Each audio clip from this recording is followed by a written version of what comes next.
નમસ્કાર મિત્રો સ્વાગત છે તમારું અમારી યુટ્યુબ ચેનલમાં। સૌથી મોટા સમાચાર સામે આવી રહ્યા છે ગુજરાતમાં વરસાદના। ગુજરાતમાં ગાજવીજ સાથે ગઈકાલે વરસાદ ખાબકી ગયો।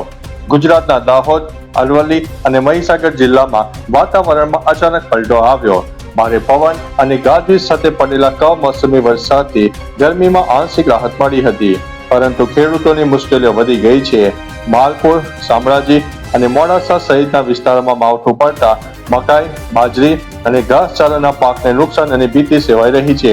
વહેલી સવારથી આકાશ કાળા વાદળોથી ઘેરાઈ ગયું હતું। અન્ય મહત્વના સમાચારની વાત કરીએ તો અમે અમેરિકાને ફરી મહાન બનાવી રહ્યા છીએ।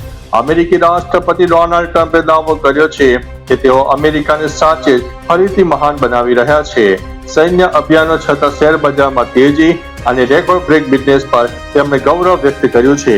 ઈરાન અંગે કડક વલણ અપનાવતા ટ્રમ્પે કહ્યું છે કે તેઓ ઈરાનને પરમાણુ હથિયાર ક્યારેય રાખવા દેશે નહીં। તેમણે વધુમાં ઉમેર્યું છે કે ઈરાન પાસે મજબૂત સૈન્ય સંસાધનોનો અભાવ છે અને તેમના નેતાઓ હવે આ દુનિયામાં રહ્યા નથી। અન્ય મહત્વના સમાચારની વાત કરીએ તો કોરોના કરતા ખતરનાક વાયરસ ફેલાયો। એટલાન્ટિક મહાસાગરમાં એમવી ઓન્ડિયસ ક્રુઝ પર હંટા વાયરસ ફેલાતા 3 મુસાફરોના મોત થયા છે। આફ્રિકા પાસે જહાજને રોકીને 170 મુસાફરો અને 71 ક્રૂ મેમ્બર્સને ઉતારવાની મનાઈ ફરમાવી છે। ઉંદરો દ્વારા ફેલાતો આ વાયરસ સજીવ લેણ છે। આર્જેન્ટિનાથી નીકળેલું આ જહાજ હાલ ક્વોરન્ટાઇન હેઠળ છે। વૈજ્ઞાનિકોના મતે હંટા વાયરસ હવા દ્વારા ફેલાતો નથી, તેમ છતાં તે કોરોના કરતા વધુ ખતરનાક છે। તેનો કોઈ ખાસ ઇલાજ નથી। અન્ય મહત્વના સમાચારની વાત કરીએ તો આ સરકારી કંપનીના નફામાં 156% વધારો। સરકારી એન્જિનિયરિંગ કંપની બેલ એ ચોથા ક્વાર્ટરમાં શાનદાર પ્રદર્શન કરતા વાર્ષિક ધોરણે 156% ઉછાળો નોંધાયો છે। કંપનીનો કોન્સોલિડેટેડ ચોખ્ખો નફો વધીને 1290.47 કરોડ રૂપિયાએ પહોંચી ગયો છે, જે ગત વર્ષે 504.45 કરોડ રૂપિયા હતો।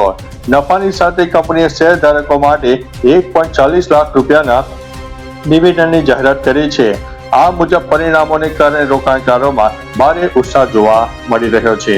અન્ય મહત્વના સમાચારની વાત કરીએ તો નવા મુખ્યમંત્રી શું નક્કી છે?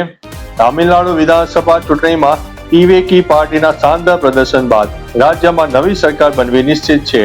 હાર્બર મત વિસ્તારના ઉમેદવાર સિનોરા અશોકે મોટી જાહેરાત કરતા જણાવ્યું છે કે અભિનેતામાંથી રાજ બનેલા વિજય થલપતિ તામિલનાડુના આગામી મુખ્યમંત્રી બનશે। આ જીત સાથે રાજ્યના રાજકારણમાં એક નવા યુગની શરૂઆત થઈ રહી છે। પાર્ટીના કાર્યકરોમાં ભારે ઉત્સાહ છે। અન્ય મહત્વના સમાચારની વાત કરીએ તો બાલાજીની ઝાલમુરીનો જાદુ ધૂમ મચાવી। બાલાજી વેફર્સના એમડી ચંદુભાઈ વિરાણીએ બંગાળની પ્રખ્યાત ઝાલમુરી લોન્ચ કરી। મોકે પે ચોખ્ખો માર્યો। પીએમ મોદીના સ્વાદના વખાણ બાદ આ પ્રોડક્ટ માત્ર 5 રૂપિયા અને 10 રૂપિયામાં બજારમાં મુકાઈ છે। આ ઉત્તર પ્રદેશથી વેચાણ ચાલુ થશે, પરંતુ આગામી 2 થી 3 વર્ષમાં બંગાળમાં પોતાનો પ્લાન્ટ સ્થાપવાની કંપનીની યોજના છે। આ સાથે કર્ણાટકમાં પણ ટૂંક સમયમાં ઉત્પાદન શરૂ કરીને માર્કેટ સર કરવાની તૈયારીઓ ચાલી રહી છે। અન્ય મહત્વના સમાચારની વાત કરીએ તો ઈશા અંબાણીએ સોનાની બનેલી સાડી પહેરી। મેટ ગાલામાં ઈશા અંબાણીએ સોનાના તારથી બનેલી આકર્ષક સાડી પહેરીને સૌનું ધ્યાન ખેંચ્યું છે। આ રોયલ લુકમાં તે કોઈ રાજકુમારી જેવી લાગતી હતી। સાડીમાં ભારતીય ભરતકામ, હેન્ડ પેટર્ન વિગતો અને આધુનિક ગોલ્ડન કેપનું સુંદર મિશ્રણ હતું। તેના અદ્ભુત લુકને મોગરાના ગજરા અને ખાસ જ્વેલરીનો વધુ નિખાર્યો છે। ફેશનના મહાકુંભમાં ઈશાનો આ અંદાજ હવે વાયરલ થઈ રહ્યો છે। અન્ય મહત્વના સમાચારની વાત કરીએ તો ભાજપે સોસ ચીટ ચોરી લીધી, મોટું નિવેદન। રાહુલ ગાંધીએ ભાજપ પર આસામ અને બંગાળમાં ચૂંટણી ચોરવાનો આરોપ લગાવ્યો છે।